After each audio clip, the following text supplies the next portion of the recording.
Son haftalarda birçok kişi bitmeyen öksürük nöbetlerinden şikayetçi. Özellikle gece gelen ve uykuyu zehir eden öksürük o kadar inatçı ki kimi zaman haftalarca sürebiliyor. Peki ilaç kullanmadan sadece doğal yollarla bu öksürükle baş etmek mümkün mü? Kalem kağıtlarınızı hazırlayın çünkü doğanın şifalı ellerinden doğal öksürük şurubu tarifi geliyor şimdi ekranlarınıza.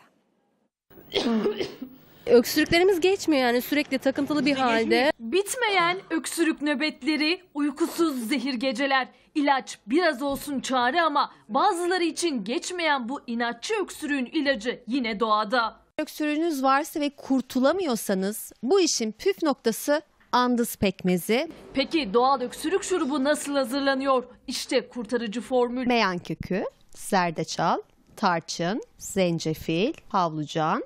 Havlucanın en büyük özelliği biliyorsunuz bu hastalık dönemlerinde bir de kronik yorgunluklar oluyor. Sanki böyle kaslarımız kesiliyormuş gibi geliyor. İşte havlucan buna çok iyi geliyor. Bu karışıma bağışıklık sistemini güçlendiren propolis, keçi boynuzu özü ve andız pekmezi de ekleniyor. 1 yemek kaşığı andız pekmezimi kasemin içerisine alıyorum.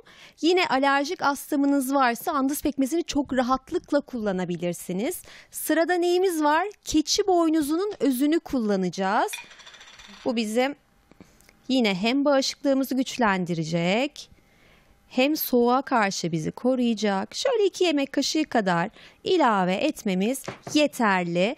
Baharatlar öksürüğün en büyük düşmanı. Zerdeçal gibi keskin baharatlar da eklenip ev yapımı öksürük şurubunuzu 30 liraya mal edebilirsiniz. Hem fiyatı uygun hem de doğal. Oldukça yoğun yaptım ki yavaş yavaş ağzımızda biz bunu rahatlıkla eritelim. Ürünümüz %100 doğal.